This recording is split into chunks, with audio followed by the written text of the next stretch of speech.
Obstructive sleep apnea is a sleep disorders. ଏଥିରେ ଆପଣ ମାନେ ଦେଖିଥିବେ ମୋଷ୍ଟ ଅଫ୍ ଦ ପେସେଣ୍ଟ ରାତିରେ ବହୁତ ଜୋରସେ ଘୁଙ୍ଗୁଡ଼ି ମାରନ୍ତି। ଏଇଟା ଆମର ପ୍ରାୟ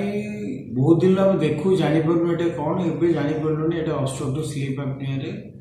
ଆପଣ ନିଶ୍ୱାସ ନେବା ଟାଇମ୍ରେ because of the obstruction in the nasal airway ଆପଣଙ୍କର ନିଶ୍ୱାସ ଯେତିକି ନେବା କଥା ସେତିକି ଆମାଉଣ୍ଟ ଅଫ୍ ଅକ୍ସିଜେନ୍ फुसफुस किंवा लंग्स को जापे ना से विभिन्न प्रकार असुविधा आम सम्मुखीन होता और लाउड साउंड होता है जैसे स्नोरिंग को आमर ऑब्स्ट्रक्टिव स्लीप एपनिया जदि गोटे पेशेंटर डायग्नोसिस हुए आम तो ये डायग्नोसिस करूँ पॉलीसोनोग्राफी द्वारा आपणकर ब्लड प्रेशर बढ़ कोलेस्ट्रॉल अमाउंट बढ़ even myocardial infection heart problem बढ़ हृदघात जोटा रोचे और अन्य प्रकार आपणकर सिस्टमिक डिजीज भी देखा जाଉଛି। हाँ, ऑब्स्ट्रक्टिव स्लीप एपनिया तीन प्रकार अच्छी, गोटे माइल्ड, गोटे मॉडरेट, गोटे सीवियर। आगुरी आम कौन करते आपण मैंने CPAP continuous positive airway pressure machine use करते कि बाईपाप मशीन यूज करते। एबे आमर सब ओराल अप्लायंस आछि पार्टी मध्य किसी अप्लायंस जमती दांत को सीधा करने अप्लायंस लगे जाए से भाई अप्लायंस आम लगे माढ़ी को तल माढ़ी को आग को आसते आपड़ आमर कौन हुए ना एयरवेटा पछपटे ओपन हो जाए। तो ओराल अप्लायंस एवं माइल्ड और मॉडरेट कैटेगरी आम एवं पसंदयोग्य एवं advisables by American college of cardiology. आपणकर ऊपर माढ़ी और तल माढ़ी रे दुई प्रकार अप्लायंस अच्छी, गोटे प्लेट टाइप अच्छी आपण सेटा ऊपर माढ़ी रे पिंधे, तल माढ़ी रे गोटे अप्लायंस अच्छी आप देखिए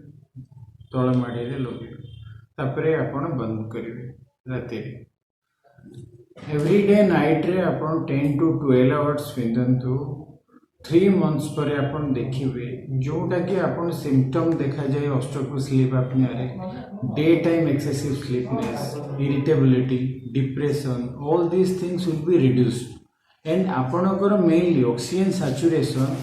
बिफोर ट्रीटमेंट आफ्टर ट्रीटमेंट आप ऑब्जर्व करेंगे ये अप्लायंस लगे पूर्व आपणकर ऑक्सीजन सैचुरेशन 93 92 थे एटा लगेलार 3 मास पर आप फिल करेंगे आप मेजर करेंगे 96 97 98 ऑक्सीजन सैचुरेशन बढ़ुचे माने होचे आपणकर oxygen amount into the lungs inflow will be increase. Mild और मॉडरेट कैटेगरी रे एटा करेक्शन हो पार ये अप्लायंस द्वारा करेक्शन हो पार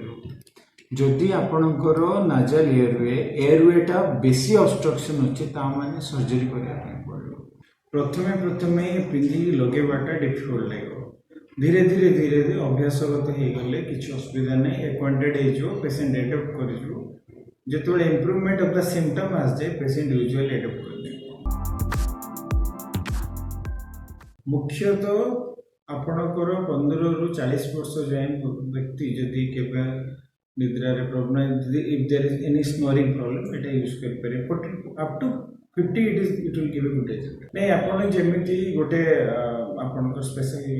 डब्बा टाइप टिफिन टाइप रोचे से माउथ वाश पकई एटा को आपण जेमिति इन्फेक्शन जर्म कंट्रोल करे पानी सहित टे माउथ वाश रे रिजर्व कर रखिले बेटर जो 8 घंटा जो 12 घंटा आप न पिंधे से टाइम